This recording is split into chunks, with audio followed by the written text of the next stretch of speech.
Right గా మరో breaking news చూస్తున్నాం. మాజీ ఎమ్మెల్యే వర్మకు సముద్ర తీరంలో త్రుటిలో ముప్పు తప్పింది. కాకినాడ జిల్లా కొత్తపల్లి మండలం ఉప్పాడ సముద్ర తీరంలో అలలు ఎగసిపడుతున్నాయి. ఉప్పాడ కాకినాడ బీచ్ రోడ్డులో రాకపోకలు నిలిపివేశారు. అలల తాకిడికి ఇల్లు, బీచ్ రోడ్డు ధ్వంసమయ్యాయి.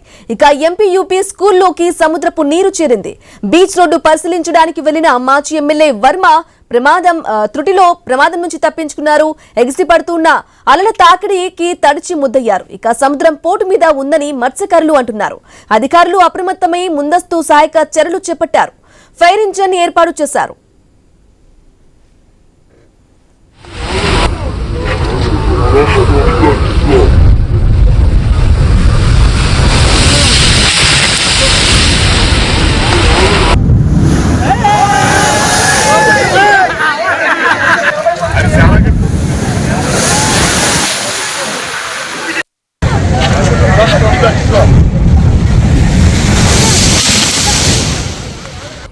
రైట్ గా ఐ న్యూస్ స్క్రీన్ పై ఎక్స్క్లూజివ్ గా దృశ్యాలు చూస్తున్నాం. మాజీ ఎమ్మెల్యే వర్మకు సముద్ర తీరంలో త్రుటిలో ముప్పు తప్పింది.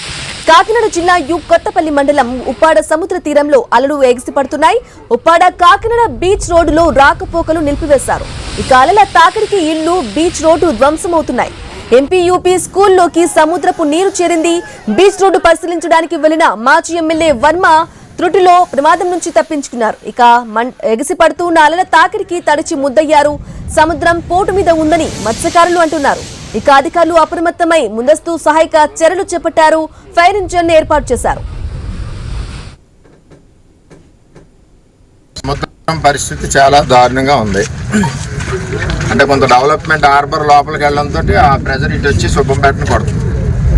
అంటే ఎక్కడో చోట ఈ ప్రెజర్ కొడుతుంది సముద్రం. అది మనం ఆపే పరిస్థితి కాదు. దీనికి 14-19లో మనం ఏం చేసామంటే ఈ బౌల్డ్స్ అన్ని కూడా అక్కడ లైట్ హౌస్ దగ్గర నుంచి అటు కోనపేట వరకు ఈ బౌల్డ్స్ చేసుకుంటూ వెళ్ళాం టెంపరీగా. అవే కాసింది ఇప్పటి వరకు. కొంత జియో ట్యూబ్ కాసింది. ఎలక్షన్ ముందు చంద్రబాబు, లోకేష్ గారు కూడా మాట ఇచ్చారు పెరుమాళపురం మత్స్యకారుల మీటింగ్లో. తర్వాత కళ్యాణ్ గారికి టికెట్ రావడం జరిగింది. అయినా మేము కూడా మాట ఇచ్చాం. చంద్రబాబు నాయుడు గారు ఆల్రెడీ కేంద్ర ప్రభుత్వానికి ఉత్తరం రాశారని చెప్పారు. అదేవిధంగా ఇటు ఎమ్మెల్యే గారు మేము కూడా అందరం కూడా సపోర్ట్గానే ఉన్నాం మత్స్యకారులకి.